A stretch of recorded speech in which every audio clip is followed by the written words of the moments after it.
If you are interested in acquiring any of my Overkill's tutorial guides from Microsoft Flight Simulator, or simply interested in supporting the channel, please consider joining us on Patreon. Patreon subscribers level tier 2 and above have access to all of my guides, as well as any future releases that come down the road. Patreon link can be found in the description below.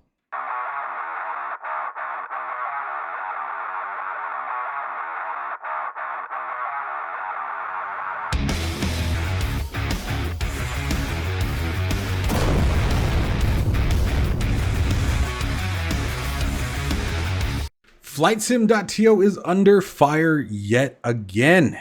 This time it seems from RW Designs, or RW Profiles, the famous GSX profile creator. And Flightsim.to has responded. Now, let's talk about a few things before we get into this latest drama. Now, first off, I'm not taking anybody's side. I'm not in the middle of this. I don't have enough information to make my assumptions on it. I may speculate a little bit. I may talk about a few of my thoughts and the overall process and behavior if I was a developer. But that's the other big thing to think about here is I'm not a creator either, other than content. So let's first talk about, remember that back in the day, a few months back, there was the terms of service argument where basically the assumption was that Flightsim.to was saying that if you put stuff on our website, we get full access to it, right? They were claiming that at that point, you no longer had access to remove content from our website. We now had the proprietary rights to the content, et cetera, et cetera. Now, I know a lot of that was debunked, and a lot of that was, some of it was misconstrued and all that good jazz that typically happens with these kind of scenarios. And then that sort of ironed out. There's still quite a few developers, like, for example, Got Friends, I believe, are still off of Flightsim.to, and they're just one example. They pulled all their content during that whole debacle. And obviously, that's totally the right of the developer. Again, making no judgments. Some of this may come off like that. I just want to emphasize, making no judgments. And then shortly after that, Flightsim.to sort of tried to rectify that. Said, no, that's not what we meant. You know, you still have rights to do so.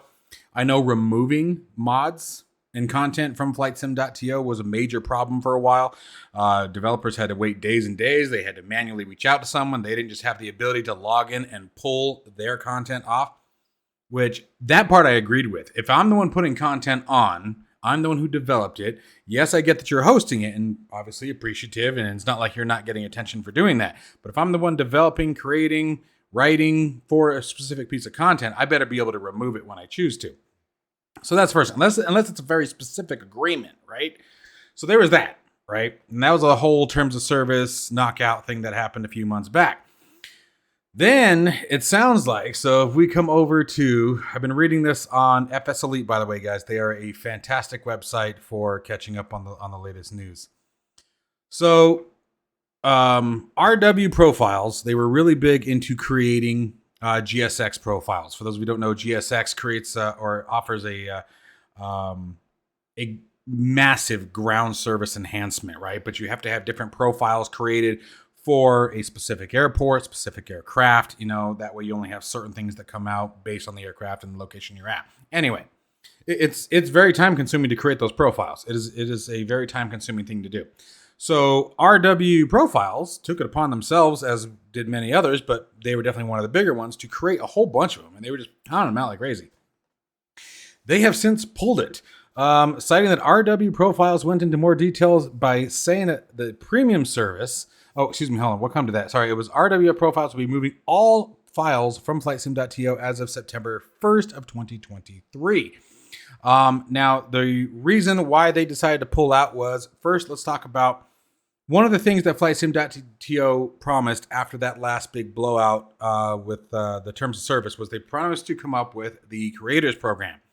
The idea behind the Creators Program was to offer financial incentive, financial benefit to creators for posting on their website. You'd create something, you'd post it up there, and this was for premium services, my understanding. But it was some sort of premium engagement where then the developer would get kickback. Okay, for merely posting developed content that was, I imagine, met certain standards. But by putting content on that, you'd have, financial benefit. Well, that's never come to fruition. There's still been no development in that. Publicly, when I say development, there's been no, there's nothing live. There's nothing currently in place right now that is actively providing financial kickback to content creators on Flightsim.to, other than if you have a premium product that you have to buy. Obviously, then yes, I would get some money back for that. You're purchasing my product, right? So that's different. So this was just an incentive for, your average creator. So none of that has come. The other thing that RW Profiles has cited, and gotta be honest, I agree with this one, is the website redesigns. I liked Flightsim.to the way it was. Like, I really did. It was easy to navigate. It was very simple, very structured. Like, you don't have to have a whole lot of splish, splash, and flash on a mod site. The idea is we are going there to look for a very specific item, whether it be liveries, scenery, new aircraft, mods, enhancements, avionics, whatever it may be. We're going there for a specific reason. And I have found that in the last few months, that's why I've done less and less content from Flightsim.to. I don't like navigating their website. The website is, in my personal opinion, it's very hard to navigate. It's not near as easy as it used to be. Now, it's gotten better. I have noticed some changes. The categorical changes now are quite a bit different here. Now you have your premium products up here, downloads, things like that. They've broken it down a bit better. But, like here, you have your senior enhancements, things like that. What I miss was just we had 3 tabs, right? You guys remember?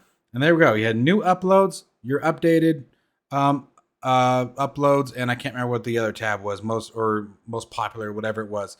But now you have all this other stuff, and I don't like it. Like, I just liked the way it was. This top creators thing, that's cool. That's very nice for them to brand them out like that. Absolutely. But it was much better, in my opinion, the way it was. So RW Profiles has basically cited that the website constant redesign and the new layout of it just isn't very good. Now, again, I want to stress it has definitely gotten better. This is definitely a lot better than what it used to be. When they first did the redesign, it was terrible.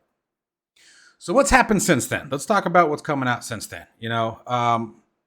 And again, stressing, I'm not taking anyone's side. I'm not taking RW Profile side. I'm not taking Flightsim.to side. I'm merely relaying some pretty significant drama that seems to keep coming up, though. I will say this in defense of all developers who have fought this. This is becoming more and more of a pattern. One person complains, fine. 2 people complain, fine. 3 people, right? When you start getting multiple instances of the same complaints or similar behavior and similar thing, people reporting you said you were going to do this. This hasn't happened after this amount of time. We're out. It keeps to being a reoccurring theme here. You start getting that reoccurrence, and it starts becoming, all right, what's actually happening here? So let's talk about what Flightsim.to's response was. Now, I want to make it very clear, as FS Elite did here as well. Everything that you're seeing here on the screen is verbatim, directly from the response. Let's go ahead and come back up here. Let's read this. We previously posted on how RWS Profiles had decided to cut ties with Flightsim.to over multiple concerns. Those concerns include a newly designed website and how creators would be compensated through the creators program. Flightsim.to has now clarified its stance on multiple elements in a document sent to us earlier today, us being FS Elite, not Overkill Simulations.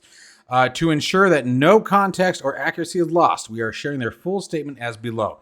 So you guys can see here from Flightsim.to. This is directly from them. Nothing's been changed. Nothing's been edited.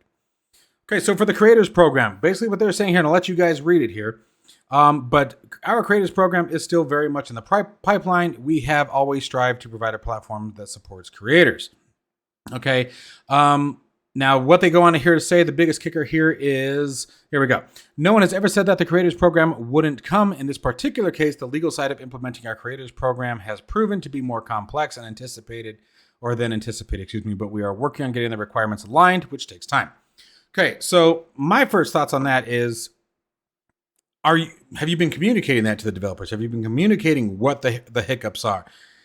And there comes a fine line, in my opinion, of how much you have to say to your community, right? I mean, there's always going to be internal matters that don't need to be broadcasted to the whole world. That shouldn't necessarily always have to be public information. When you start speaking of financial incentive, though, and you make promises to smooth over a previous storm based on those promises. The idea behind the promises that were given was to smooth over previous issues, is the understanding here. When you are in a situation like that, you have to be pretty open. You're going to have to be very consistent in your communication to, at the very least, developers. Create a developers only site where only developers can get on and read it. I don't know. And maybe that did happen. Maybe it didn't. I don't know. Maybe that was something on the back end. But very clearly, there's a breakdown in communication somewhere where people are thinking that the creators program is never going to happen. And, to the point where they're leaving now. If there was enough communication happening where they said, yes, it's taking a bit longer, but here's where we're at, I don't feel like as many developers would be moving. And again, like I said, this is definitely becoming a pattern. Then as far as the terms of service, and I like the way they put it, this is from Flightsim.to. We'd like to make it clear that what was labeled as terms of service drama, was in fact a misrepresentation to steer up by a minority of people with no legal knowledge. That's calling a lot of people out. And that's really slapping. And it may very well be the book. I don't know that I would have professionally stated it like that. The misrepresentation is absolutely fine, stating that it was a misrepresentation, saying that it was a select group of people. I don't know that that's basically talking smack right there. So, go get them, but, more power to you. But basically what they're saying here is that their terms of service is still significantly lighter and more lenient than that of Nexus Mods, 5mods, and mod.io. So they even called out competitive websites. Again, as someone who's not a developer, I can't, but they're definitely taking a major stance in stating here that their platform is still by far the easiest, the best, the most lenient of the flight sim community. So I guess in my situation here, I would have in this particular section itemized why.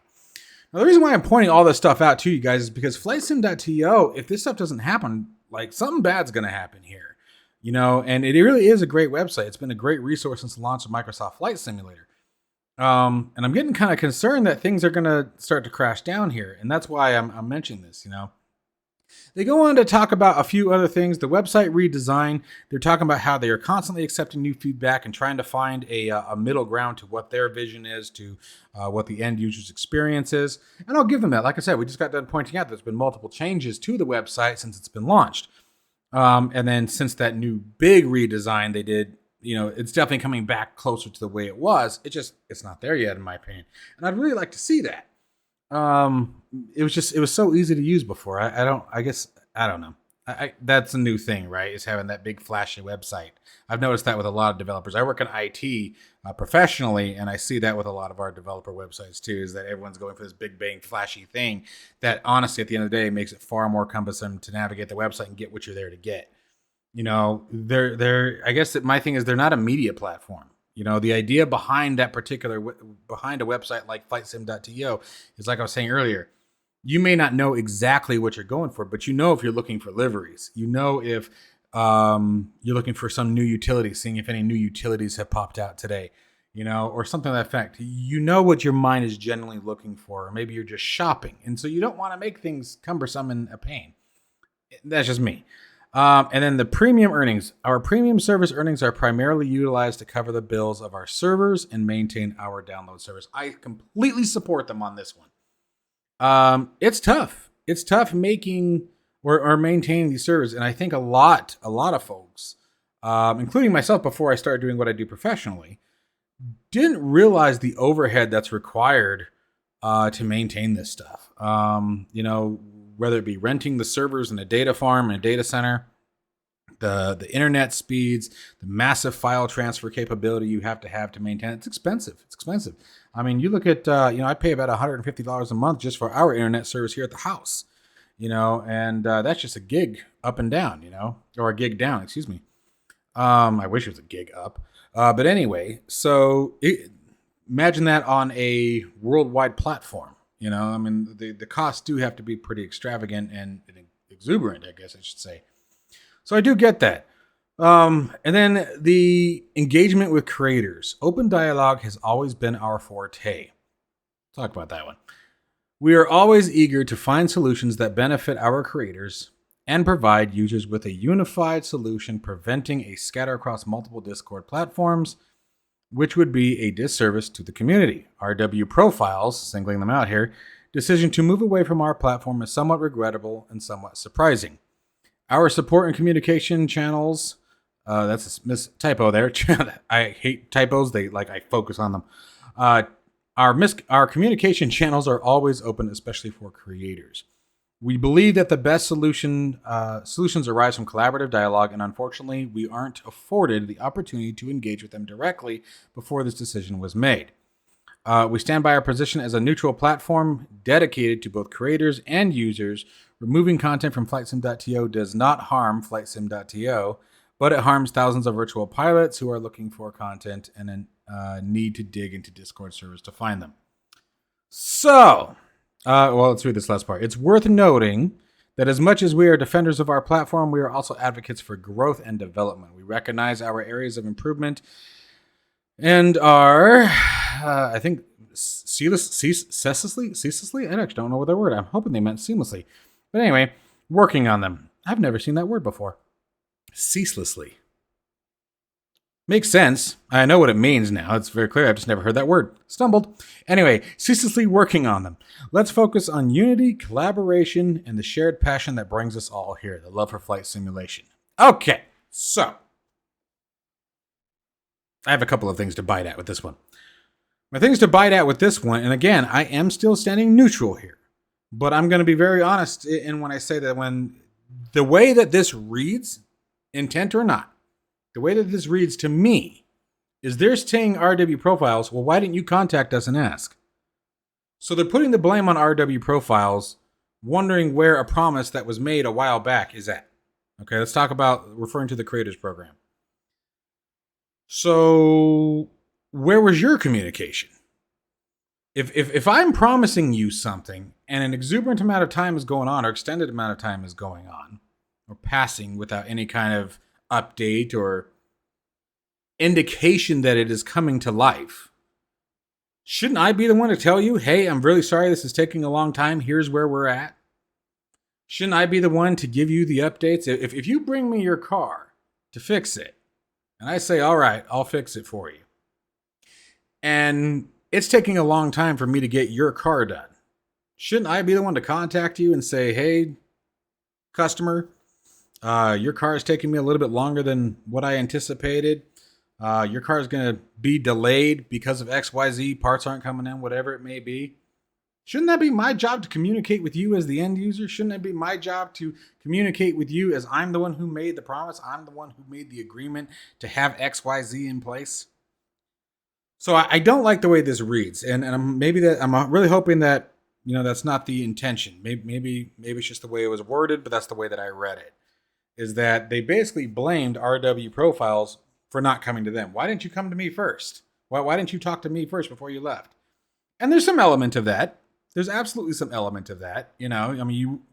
Hopefully you wouldn't just go and quit a job without talking to your boss and saying, hey, I'm really unhappy here, and seeing if maybe they'd be willing to do things that would help you, unless you were just adamant, unless there was enough supporting in your mind.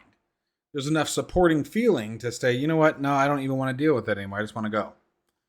And that's sort of what it feels like happened here. And again, we've seen multiple developers now, bigger name developers, pull away from Flightsim.to. And like I said, I'm not spreading this in the hopes of just creating a flare of drama. I'm spreading this because I don't want to lose Flightsim.to. They've been an amazing resource. They've been a huge part of especially in the early days of Microsoft Flight Simulator, they were a massive part of the growth of my channel. I was able to showcase so many of you developers, amazing mods, tools, and add-ons, all those videos that I used to do back to back because of a resource like Flightsim.to. I don't want it to go. And I don't think it's going to fall apart anytime soon just because RW Profiles left. But you got RW Profiles, you got Friends, and half a dozen others that I'm very aware have left and have said they're not coming back. And even with all these new policies and arrangements and things that Flightsim.to is working on, doesn't seem to be a whole lot of action coming back in the direction of making sure that a content creator is feeling comfortable on your website. Anyways, it kind of sucks. And I'm really kind of worried about where this is all headed. So let me know what you guys think. What do you guys think is coming of this? Do you guys even care? For me, I care because, again, I'm a content creator, and they are certainly still a resource. Although they are a resource I don't use as often as I used to anymore, they are still absolutely a resource, and they're a valuable resource. They hit one thing on the head there. that they are a valuable resource for both developers and end users. So then maintain being a resource. There's a lot of discrepancy coming up here. There's a lot of conflict that keeps coming up around Flightsim.to, and at some point you have to. And this is the second time I've seen a statement from them where they're. I'm going to be honest that most of that article was claiming innocence. Well, it's legal issues. Only people who are complaining are people who don't know anything about legal matters, and it's just legal issues, but they don't know what the hell they were talking about. So, and then there's, we're here. If you have questions, you can talk to us whenever you want. And then there was, we're redesigning your website, but we heard your complaints, in which I'll say, here's the website. Clearly it's changed. They're starting to work back in the right direction. But there was a lot of finger pointing back at the end users. There's a lot of finger pointing back at the developers. I really haven't heard, like again, the terms of service drama, calling people out like that. I don't know. Like I said, I'm worried. I'm worried about where this is headed for someone like Flightsim.to. So hopefully you guys didn't hear my stupid phone going off. Let me know what you guys think. Let me know what you think is going to come of this. Do you have concerns about losing Flightsim.to? Do you have concerns from the developer standpoint? What do you guys think is going on here? As always, guys, love to hear from you. Make sure you guys check out the Discord link down in the description below if you want to come and chat. You can reach me direct. I talk to people all the time. And stay safe and healthy. See you in the next one.